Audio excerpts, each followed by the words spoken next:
Coming up, students have something to celebrate. The student loan reform bill could mean more money for grants in community colleges. A full report straight ahead. And Metro fare hike. DC bus riders aren't happy and say they are unfairly being targeted. We'll have a live report. District Wire News starts now.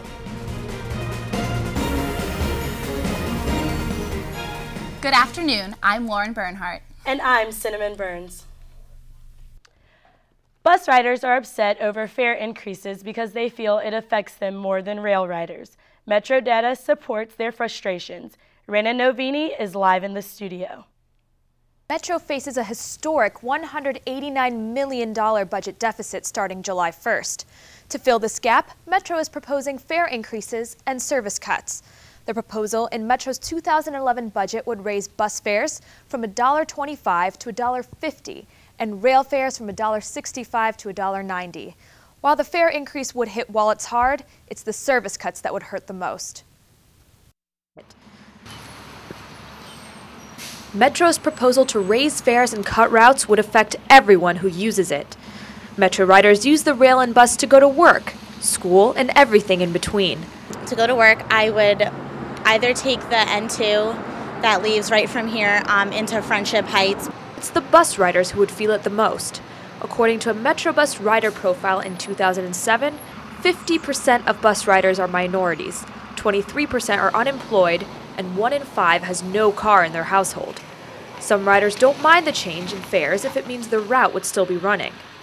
I don't have a car, I had no way of getting there, and that would affect my decisions upon taking a job too, especially with graduation coming up. If I'm getting offered a job somewhere and there's no way to get there and I don't have a car, how could I even accept that position? For the first time, Metro is using the Census Bureau and other data to find out exactly how the changes would impact minorities and people without cars. Cutting routes would hurt those with less money and fewer options of transportation. I mean, I'm a college student and I'm pretty poor, so I could stand to use a discount, and instead the rates are going up. And I know about 20,000 other college students in the DC area that would probably say the same thing. Metro's last fare increase, the largest in its history, was in 2008. Metro has scheduled 6 public hearings to discuss the service changes and other ways to close the budget gap. People are invited to attend these hearings and give their input on the options.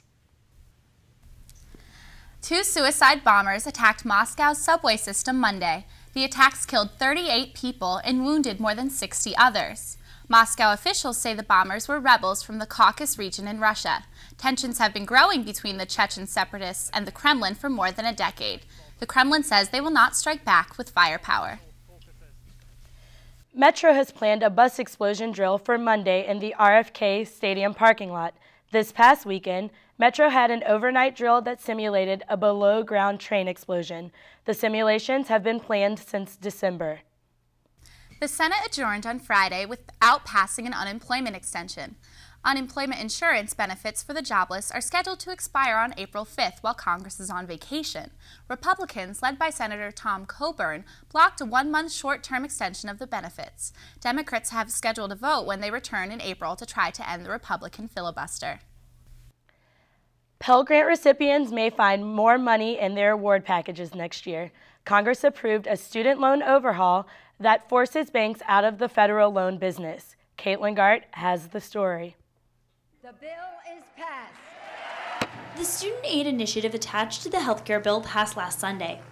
The loan reform will eliminate a $61 billion program that supports private student loans with federal subsidies. It will replace the current program with direct government lending to students. Anywhere from 20 to 30% of the costs of the student loan program have gone to the banks in terms of their cost and fees and so forth.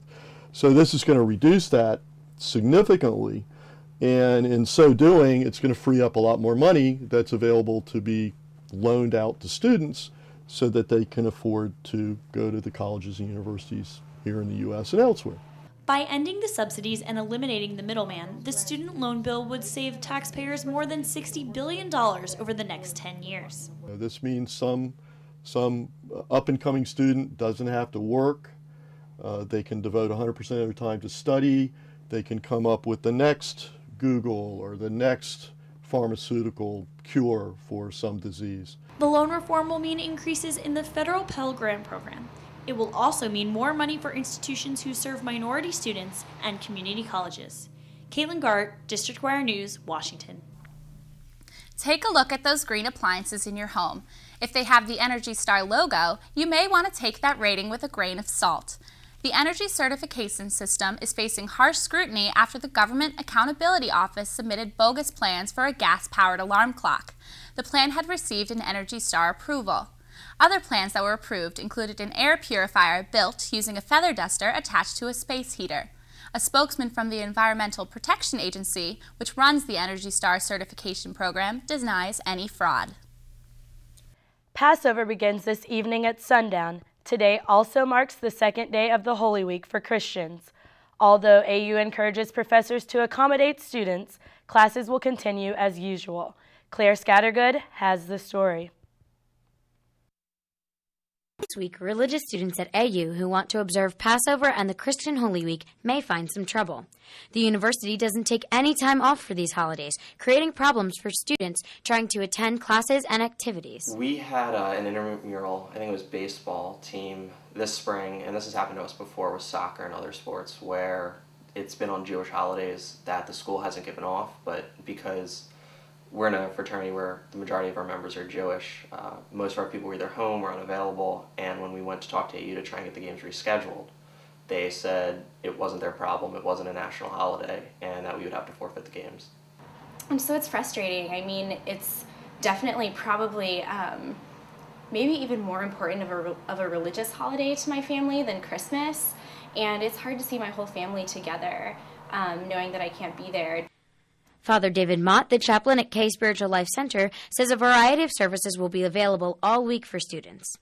We'll be going through the entire history of salvation and then ultimately to the celebration of Christ rising from the dead, the biggest celebration we have all year. Reporting for the District Wire News, I'm Claire Scattergood. President Barack Obama returned to the White House on Monday following a secret trip to Afghanistan. The trip put focus back on the war after weeks dominated by health care. Obama said the U.S. would not quit in Afghanistan and told Afghan President Hamid Karzai old promises must be kept. These promises include reducing corruption and creating an effective national police force and army. Coming up after the break, touring U Street, a new free audio walking tour, where tourists can hear history and the smooth sounds of Duke Ellington. And it might be raining, but the blossoms are out. We'll take you to the National Cherry Blossom Festival that's underway.